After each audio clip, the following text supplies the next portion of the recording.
Infection হয়ে ফুলে যায়, ফুলে যাওয়ার পরে সেখানে কিন্তু মোড়া অ্যাবসেসও তৈরি হয়ে যেতে পারে। এখন কাজ হলো যে যখন গলায় ঠান্ডা লাগে তখনই গরম কিছু খাওয়া, গরম কিছু খাইলে কিন্তু এটা তাৎক্ষণিক আবার ওই জীবাণুটা মরে গিয়ে ভালো হয়ে যাওয়ার সম্ভাবনাই বেশি। কিন্তু যদি কারণ গরম কিছু খাইলো না বা খাওয়ার পরও ইনফেকশন এমনভাবেই হয়েছে যে ভালো হচ্ছে না, তখন গিয়ে আপনার কাছে আসলো ট্রিটমেন্টের জন্য। কারণ আপনি যখন ট্রিটমেন্ট দিবেন আপনি হলো যে প্রথম কাজ হলো তার গরম খাওয়া খাইতেই হবে, ঠিক আছে? যে ডায়েট তাহলে কি হট হট আগে হট হট এন্ড সফট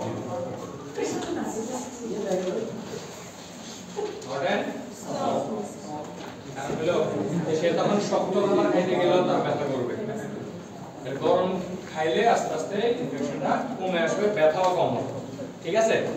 সাথে হলো ইনফেকশন হয়েছে তাহলে ইনফেকশন কন্ট্রোলের জন্য অ্যান্টিবায়োটিক। এখন আপনি অ্যান্টিবায়োটিক কি দিবেন? দিলাম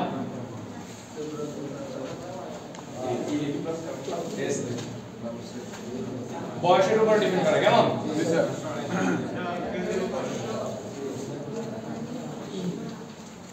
এখন এইখানে শুধুমাত্র জিমেক্স দিলেও চলবে, অ্যাজিথ্রোমাইসিন দিলেও চলবে, ঠিক আছে? মানে ক্লাবুলিনিক অ্যাসিড সহই দিতে হবে এমন না, একটা জিমেক্স অ্যাজিথ্রোমাইসিন দিলেও চলবে, সেফট্রাডিন দিলেও চলবে, সেফট্রাডিন দিলেও চলবে, ঠিক আছে? আমার কাজ হলো শুধু ইনফেকশনটা কন্ট্রোলে আনা, ইনফেকশনটা কন্ট্রোলে আনা। হ্যাঁ কি হ্যাঁ হবে, কিন্তু ডক্সিন শুধুমাত্র গলা ব্যথার ক্ষেত্রে আমরা ইউজ করি, ঠিক আছে? ধরেন এমন একটা কারণে গলা ব্যথা হলো, আমি বুঝতে পারছি না যে কেন, কিন্তু গলা ব্যথাটা এমন বেশিও না, কম, তখন আপনি ডক্সিন দিয়ে চালাই দিতে পারেন, দিতে পারবেন, কোনো অসুবিধা নেই। যেখানে অ্যাজিথ্রোমাইসিন দিলেও চলবে সেখানে অ্যামোক্সিসিলিন দিলে তো আরো বেশি চলবে। স্যার আমি অ্যাজিথ্রোমাইসিন দিয়ে ভালো হয়েছে, হ্যাঁ অ্যাজিথ্রোমাইসিনও দিতে পারবেন। এখন আসেন ব্যথার ওষুধ। ব্যথার ওষুধ আমি নাফা এক্সট্রাটাই বেশি প্রিপেয়ার করি। যদি এটা দেওয়ার পরেও রোগীর ব্যথা না কমে তাহলে আপনি 2 দিন বা 3 দিনের জন্য কিটোরোলাক ব্যবহার করুন, ঠিক আছে? ধরেন আপনি দিলেন, দিয়ে আবার রোগীরা বলবেন যে যদি বেশি ব্যথা হয় আপনি 4টা কিটোরোলাক দিয়ে দিবেন সাথে, যে আপনি চেষ্টা করবেন এটা খাওয়ার জন্য, যদি না কমে তাহলে এই 2 দিনের জন্য কিটোরোলাক 2টা খান, ঠিক আছে? ইনফেকশনটা কমা শুরু করলে ব্যথা কমে যাবে না? এই এর সাথে আর কি দিবেন? দিলাম গ্যাস্ট্রিকের ওষুধ, আর কি দিবেন? অ্যান্টিহিস্টামিন। এখন অ্যান্টিহিস্টামিনের রোল আছে কিনা এখানে? যদি টনসিল হইলে হয় মানে টর্কে ঝিলকে এরকম বলে না, মানে ফোনে, সেটার জন্য অ্যান্টিহিস্টামিন দিলে ভালো কাজ করে, ঠিক আছে? এখন অ্যান্টিহিস্টামিন দেওয়ার সময় আমরা চিন্তা করব এই রোগী এমন একটা অ্যান্টিহিস্টামিন দিব যাতে রাতে ঘুমাইতে পারে। হ্যাঁ হিস্টামিন কম আসে না, রুপাটিডিন, সিট্রিজিন মানে হিস্টাসিন, তারপরে হলো যে অ্যালান্ট্রল, যেটা এগুলোতে ঘুম আসে, ঠিক আছে? রূপা আসেনি এখানে, কারণ নাম আসেনি রূপা।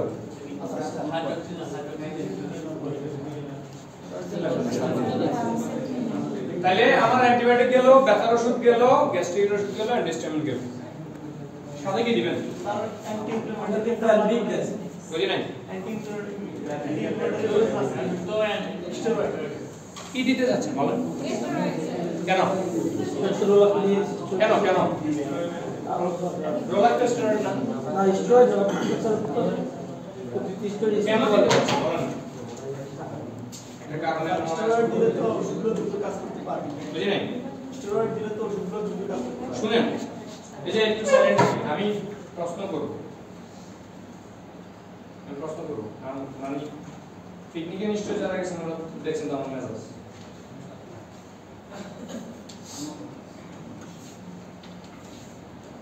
স্টেরয়েড হলো লাইফ সেভিং ড্রাগ, চারকোলিফা মেডিসিন ডাক্তার আপনাদেরকে পড়ানো হবে।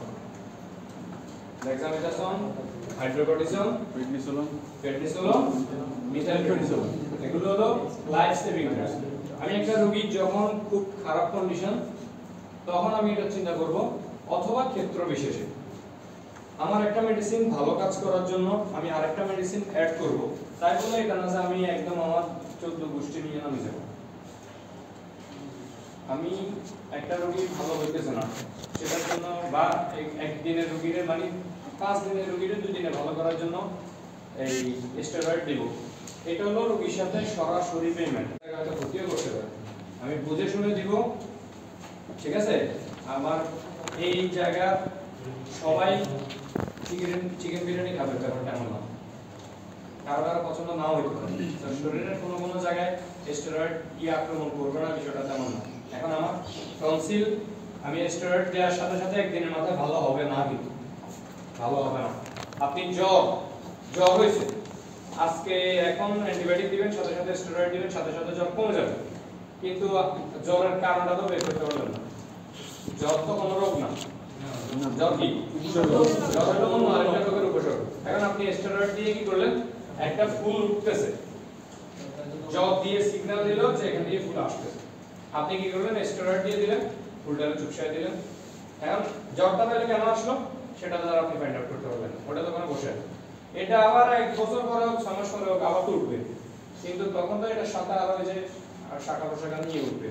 তাহলে ক্ষতিটা তখন কে করলো? আমি করলাম। তাহলে আমার বিবেক কি বলে? আমি যদি শুধুমাত্র রোগীকে একদিনে ভালো করতে চাই টাকার জন্য, তাহলে বিবেক আসলো না, কিন্তু আমরা চাই না এমন কিছু করা।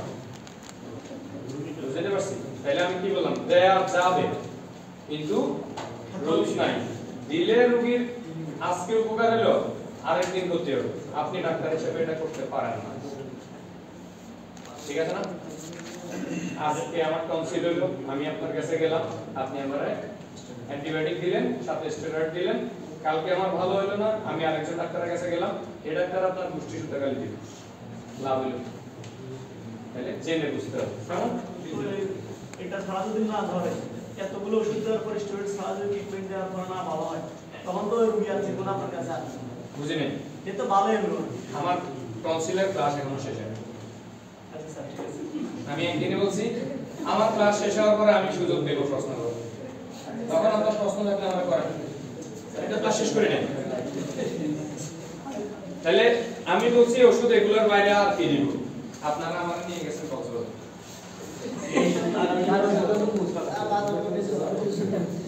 হাইড্রোজেন পারঅক্সাইড, এটা কি?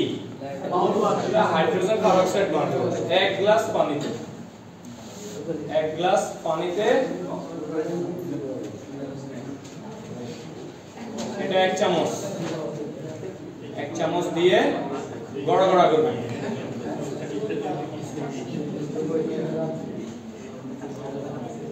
কি বলছি? এটা নাম কি বলছি? এটা কেন করবেন? আর কি পানি দিবেন? অবশ্যই কুসুম গরম পানিতে হাইড্রোজেন পারঅক্সাইড দিয়ে গড়া করবে, কারণ হচ্ছে ওই জায়গাতে যাতে কোনো ময়লা না জমে, ময়লা জমলে ইনফেকশন বাড়তে থাকবে। একদিন বলছি শরীরের সবচেয়ে বেশি জীবাণু থাকে মুখের ভিতরে। আপনি একটা সিজার অপারেশন করবেন আর একটা ফোঁড়া গালবেন, এই যন্ত্রপাতিগুলোরে 2 ঘন্টা ধরে সিদ্ধ করবে, কিন্তু একটা টনসিল অপারেশনের সময় যন্ত্র যদি নিচেও পড়ে যায়, ওটা পানি দিয়ে ধুয়ে আবার অপারেশন করে দিতে, কারণ বাইরে যে পরিমাণ জীবাণু তার চেয়ে বেশি জীবাণু মুখের ভিতরে আছে। বুঝছেন? এই কথাগুলো কি লেখা থাকে, ভিতরে ময়লা বেশি, সবার কথা সবচেয়ে বেশি শত্রু। তাহলে গেল, এই হলো আপনার একটা টনসিলের রোগীর চিকিৎসা। এখন টনসিল যদি কোনো রোগীকে 1 বছরে 4 বারের বেশি জ্বালায়, তাহলে ওই রোগীর প্রথম শর্ত হলো কাটিয়ে দেবেন। 4 বার জ্বালালো না, একবারে দিলেন, ট্রিটমেন্ট দিলেন, ভালো হইলো না, গাছ হলো কেটে ফেলতে। আপনি ট্রিটমেন্ট দিয়েছেন, ইনফেকশন কন্ট্রোল হচ্ছে না, কি করবেন? এটা অ্যাক্সেস হয়ে যাচ্ছে, তখন অপারেশন করে ফেলতে হবে। অপারেশন করবেন কি? আমি নেই অপারেশন করার জন্য ডাক্তারের কাছে গেলে ওনারা অপারেশন করবে। এখন কথা হলো যে এই ট্রিটমেন্টগুলো যদি সঠিকভাবে আগায়, টনসিলের ইনফেকশন কন্ট্রোল হবেই হবে। আর এটা যদি করবা 3 বার 4 বার এটা কোন কি নাম দাও? কি নাম? Hydrogen peroxide. এটা মমতাজ মমতাজের ইউজও আছে, মমতাজের ইউজও আছে, ইউজও কি ইয়ে করা যাবে? টনসিল কি বলছি 1 বছরে 4 বার বেশি চালাইলে কাটি গেল, ঠিক আছে। আর হলো যদি এই ট্রিটমেন্টটা সঠিকভাবে দেন ইনফেকশন কন্ট্রোল হবে। ইনফেকশন থাকাকালীন রোগীর অপারেশন করা যাবে না।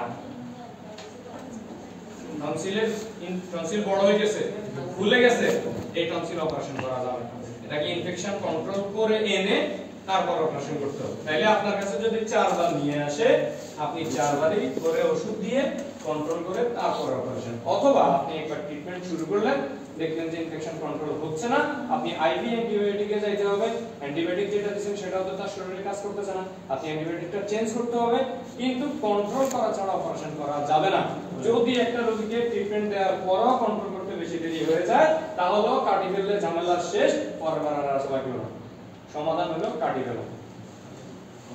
কিন্তু কয়বারের পরে?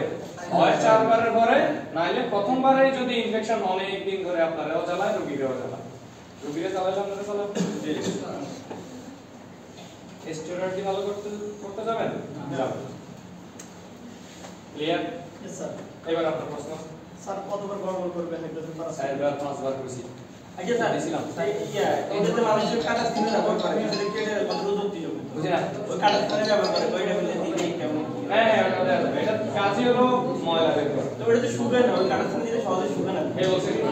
আমি আপনি তো লেখক না, আপনি তো লেখক না, তারা দৌড়ি। হ্যাঁ, মনে করেন এখনই অ্যাক্সিডেন্ট হয়ে একটা রোগী আসলো, এই রোগীকে আপনি হাইড্রোজেন পারক্সাইড দিয়ে পরিষ্কার করে ড্রেসিং করে দিতে পারবেন। কিন্তু একটা রোগীর অপারেশন হয়েছে, 10 দিন 15 দিন হয়ে গেছে, তখন এই রোগীটার ড্রেসিং এর ক্ষেত্রে ব্যবহার করতে পারবেন ইউজর। কবিতে কইলাম ইউজর, ইউজার তো চিনি বললাম না।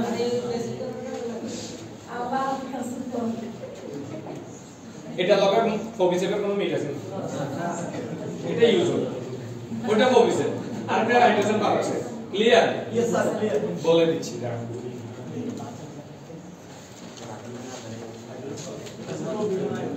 কবিসের লাউনি, এটা দিয়ে আল্লাহ দুনিয়ার এমন কোনো কাটা ছেড়া না যেখানে লাগানো যেত না, নাকি? সব জায়গায় লাগানো যেত। আবার এটার নাও দোষ আছে না? নাও দোষ আছে। গেল এটা, এটা তো চিনবেন। এখন এটা হলো হাইড্রোজেন পারক্সাইড।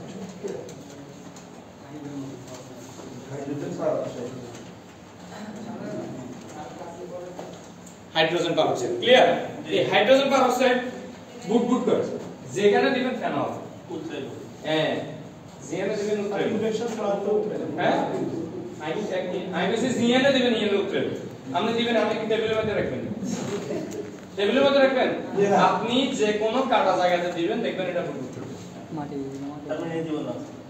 এখানে জীবাণু নষ্ট করবে। এটা দিলে জীবাণু থাক না থাক, কাটা জায়গার সংস্পর্শ পাইলে সে এখানে বুট করবে, দেখবেন ময়লা বের করে আনবে। এরপর এটা পরিষ্কার করবেন। হাইড্রোজেন পারক্সাইড, ঠিক আছে? ইউজুয়াল হচ্ছে আমার মতন ঠান্ডা মেজাজ আছে, কোনো ফুটফুট নাই, কোনো ফুটফুট নাই। হেতারে যেমনে দিবেন না তেমনে মরে থাকবো। এটা দিয়ে যখন আমরা লং টাইম একটা রোগী ড্রেসিং করি, মনে করেন ইনফেকশন হয়েছে, অপারেশন হয়েছে 15 দিন আগে, ইনফেকশন হয়ে গেছে, এটারে আমি আবার 5-7 দিন ধরে ড্রেসিং করা লাগবে। তখন হলো যে ইউজুয়াল দিয়ে পরিষ্কার করে, ফোমিসেল দিয়ে তারপর আবার পরিষ্কার করে, তারপর আমরা এইভাবে ড্রেসিং করি। হিলিং এর ক্ষেত্রে ভালো কাজ করে। ক্লিয়ার? হ্যাঁ, কি হিসেবে পাওয়া যাবে? কোনটা? এই আরে আল্লাহ, ইউজুয়াল নামে পাওয়া যাবে, একবার লিখিত যে নামে পাওয়া যাবে। মমতাজ কোম্পানির ইউজুয়াল এই নামে পাওয়া যাবে। কোম্পানির কথা আছে। কোনটা? যাইবো যাইবো যাইবো ভিনেগার দিতে পারবে। কোম্পানি কিন্তু মমতাজ, তাহলে মমতাজ কইলে কোনটা দিয়ে দেব, এটার কোনো ঠিক নেই। আপনি বলতে হবে এটা হাইড্রোজেন পারক্সাইড, শুধু কোম্পানির কথা। আমরা বিষয় হলো যে আপনারা এটা জানেন না দেখে আপনাদের কাছে আনইজি, মানে আনকমন লাগে। যখন আপনারা দেখবেন যে এটা এরকম ওটা এরকম, তখন আপনাদের মাথায় অটোমেটিক চলে আসবে।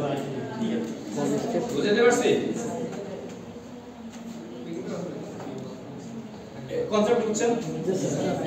এখন আসেন, যখন টনসিল থাকলো তখন খাইলো সব গরম, আর টনসিল অপারেশন করে ফেললেন তখন হবে প্রথম খাতা কি প্রথম খাতা হচ্ছে আইসক্রিম ঠিক আছে নি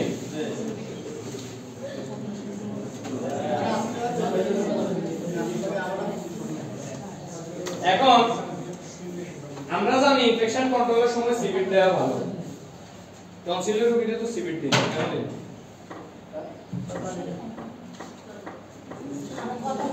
আমরা টনসিল হোক আর যাই হোক সিবিট খেতে গেলে জিহ্বার মধ্যে একটা ঘা হয় না আস্তে একটা আবরণ বসে না আমি চাচ্ছি আমার টনসিলের মধ্যে কোনো প্রকার আবরণ যাতে না বসে সেটার জন্য আমি আবার হাইড্রোজেন পারঅক্সাইড ব্যবহার করতেছি ইয়ার আবার আমি আবরণ এখানে লাইক চকলেট এর আর কিছু কাম হইল না যে কারণে আমার জরুরি না সেটা আমার দেওয়ার দরকার নাই ঠিক আছে টনসিল পড়াতে বলছিলেন আপনি বলেন আপনার আর কোনো কোশ্চেন আছে কেস যদি চলে যায় কিছু হবে না কিন্তু চেষ্টা করবেন কোনোভাবে যাতে না যায় আমি এক গ্লাস পানির মধ্যে দিচ্ছি মাত্র 1 চামচ সেটা ভিতরে যদি ইনকেস চলে যায় কোনো সমস্যা হবে না কিন্তু যাওয়া ঠিক হবে না এগুলো চেষ্টা করবেন চলে গেলে সেটার জন্য একদম খুব বেশি কিছু করতে হবে কারণ আমার তখন অ্যান্টিবায়োটিক তো চলতেছে ঠিক আছে অপারেশন করে পেশেন্ট যদি বলি যে ভাই আপনার এটা অপারেশন করা লাগবে এবং ওনারা বলেন যে কষ্ট কত হবে খরচ কত হবে এটা আনুমানিক খরচ কত হবে আর সে ওই পানি দিয়ে খাইতেছে তখন আপনার কাছে আসে বলতেছে ভালো হইতেছে না ভালো হইতেছে না কারণ কোনো কারণ তো বুঝতে পারবেন কিন্তু সে দেখা গেল যে গরম পানি ইউজ করতেছে না এটা কিন্তু তার জন্য অবশ্যই একটা জরুরি জিনিস গরম যার যেটা দরকার গরম খাবার তো গরম রাইট বললাম না হট এন্ড সফট এন্ড আপনি তারে এই সময় মুখ খেতে দিলেন হইল না তাই না স্যার এটার কজগুলো বলেন আর টনসিলের কোনো কজ নাই ঠান্ডা লাগলে টনসিল হবে স্যার কিসে থেকে ঠান্ডা লাগে টনসিল আর ঠান্ডা পানি থেকে লাগতে পারে বাতাস থেকে লাগতে পারে যে কোনো ভাবে লাগতে পারে যে কোনো রকমের ঠান্ডা লাগবে যার টনসিলে একবার ইনফেকশন হবে তার বারবার হতে পারে যেমন আমার আছে 6 বছর আগে একবার হয়েছে এর ভিতরে আর হয়নি তখন আমি 6 বছর না দাঁড়ান 14 সালে হয়েছে তখন আমি জিমেক্সের ডোজ আমার ডাক্তার জিমেক্স এক বেলা করে আমি চিন্তা করছি তাড়াতাড়ি ভালো হতে হবে আমি গেছি 2 বেলা করে 3 দিন পরে জানতে পারছি আমি ডোজ দিলাম কারণ আমি ডাক্তার ছিলাম যদি সেপারেট বেলা দিতে হবে চ্যাপ্টার এমন একটা ওষুধ যেটা এক বেলা 2 বেলা 3 বেলা 4 বেলা দিতে পারবে এখন আমার কাজ হলো আমি রোগীটাকে ভালো করব দ্রুত আমার ওষুধ যদি ডোজ বাড়ানো যায় যেহেতু এটা 4 বেলা দেওয়ার ডোজ আছে আমি দিতে পারবো যদি রোগী মেইনটেইন করতে না পারে 4 বেলা আমাকে মেইনটেইন করতে কষ্ট হয় তখন আমি 3 বেলাও দিতে পারবো 3 বেলা দিলে যদি আমি ফিডব্যাক ভালো পাই এটা যদি 3 বেলা দেওয়ার ডোজ থাকে তাহলে আমি দিব না কেন এটা কয়দিন দিতে হবে 3 দিন আর কোনো অ্যান্টিবায়োটিক 7 দিনের চিন্তা করুন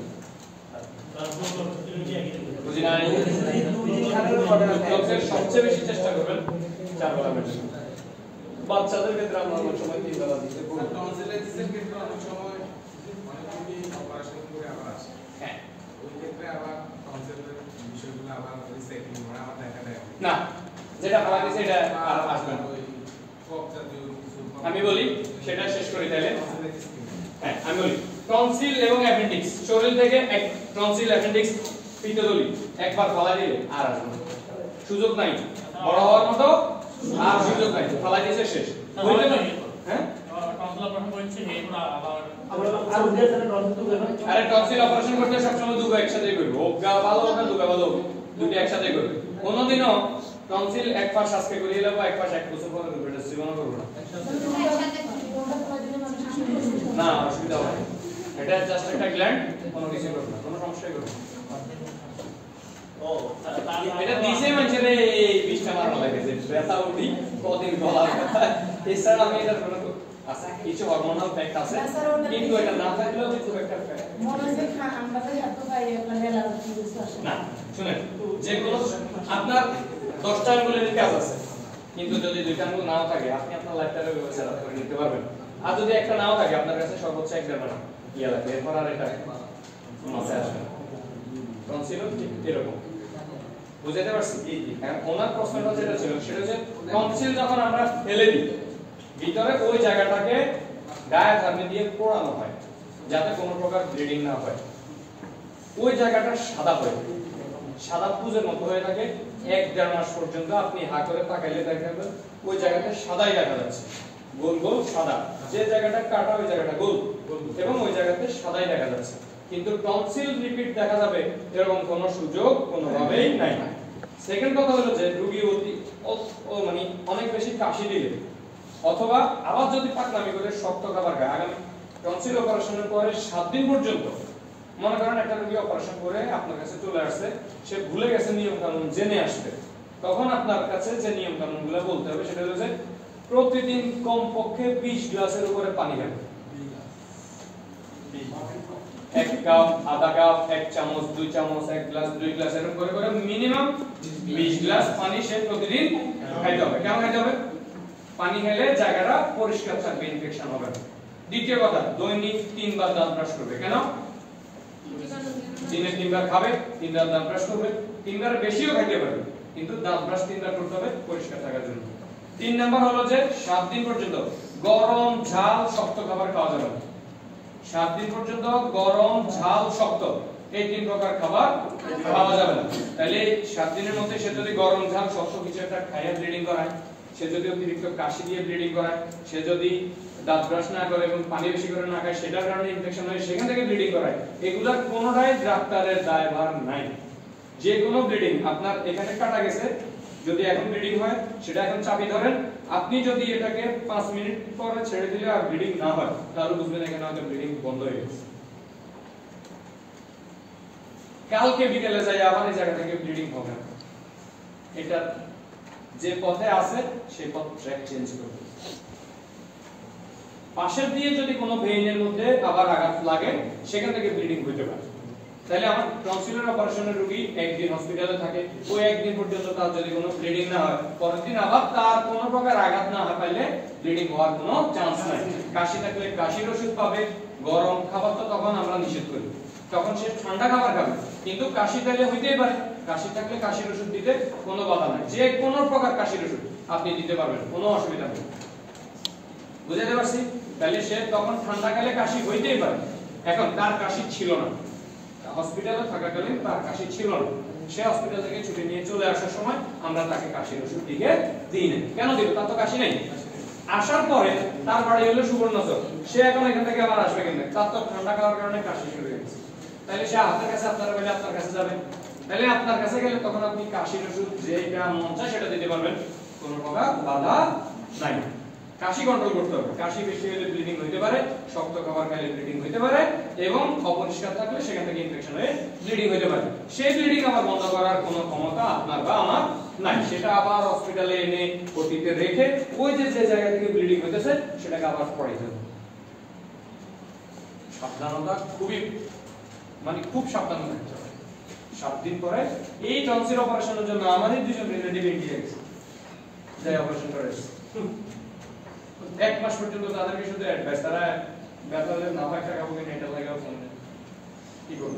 আপনি শুধু জানা থাকলে সহজ, জানা না থাকলে কঠিন। আপনার কাছে ব্লিডিং নিয়ে আসছে টনসিলের অপারেশন, কারণ আমরা যদি টনসিল ওকে রয়ে গেছে তাহলে ব্লিডিংটা তার টনসিল ফালাই দিয়েছে, ওখানে কোন একটা রগ থেকে হইতে পারে। কারণ তারা কাছে শক্ত ব্যবহার খেতে না, এই বলবো আপেল খেতেছে, আপেল যায় ওখানে মারছে কুত্তা, এই বসে বসে মাছ খাইতেছে, কাঁটা যায় ওখানে মারছে কুত্তা, হাড্ডি একটা যায় ওখানে মারছে কুত্তা, তার তো এখন খাওয়া যাবে না। বুঝতে পারছি? ক্লিয়ার? তাহলে আপনার কাছে আসলে আপনি যে অ্যাডভাইস গুলো দিবেন, যে ডাক্তার সাহেব আমি তো গতকালকে টনসিল অপারেশন করে চলে আসছি, এখন আমার বাচ্চা কি, আমি কিভাবে চলবো এটা তো আমি জানি, আসতে ভুলে গেছি, তখন আপনি এই অ্যাডভাইস গুলো দিবেন। বলেন কি কি অ্যাডভাইস দিছিলেন, বলেন। কারণ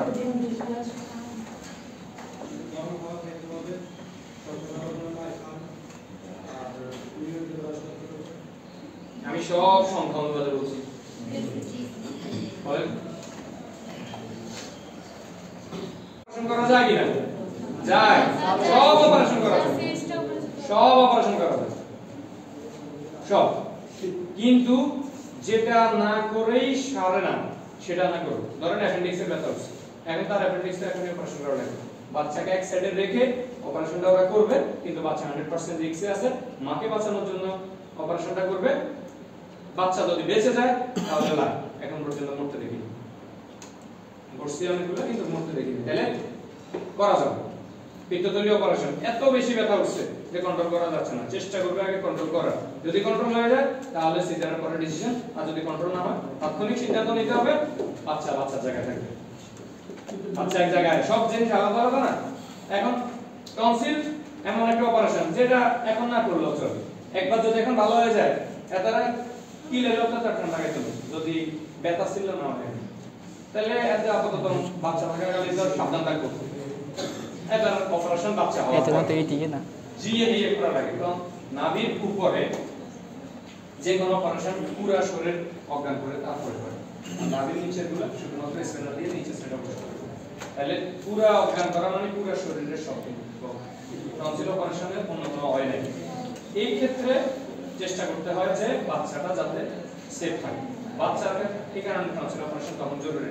আপনার সেফ অ্যান্টিবায়োটিক আছে, সেফ গ্যাস্ট্রিকের ওষুধ আছে, সেফ পেইন কিলার আছে না? আমার তো দরকার নাই, রোগ ভালো করতে পারলেই তো হয়েছে। ঠিক না? এখানে লিখে নিছিলাম, আমি বলে দিই আপনারা লেখেন। 7 দিন গরম ঝাল শক্ত খাবার খাওয়া যাবে না। এটা কি কখন? অপারেশনের পরে।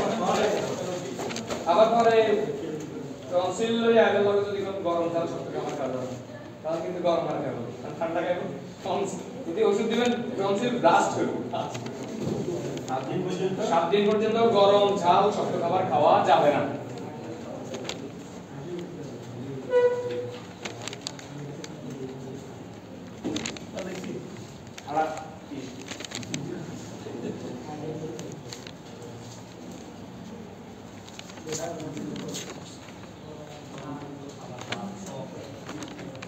প্রতিদিন 3 বার দাঁত ব্রাশ করতে হবে।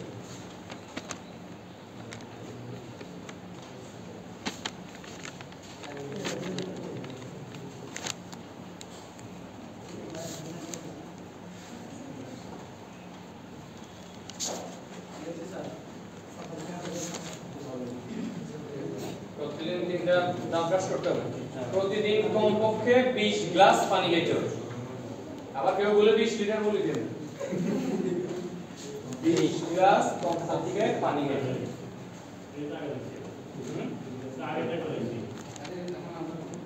যারা লেখেন ওদের জন্য প্রথম কি বলছি? প্রথম তো বলছি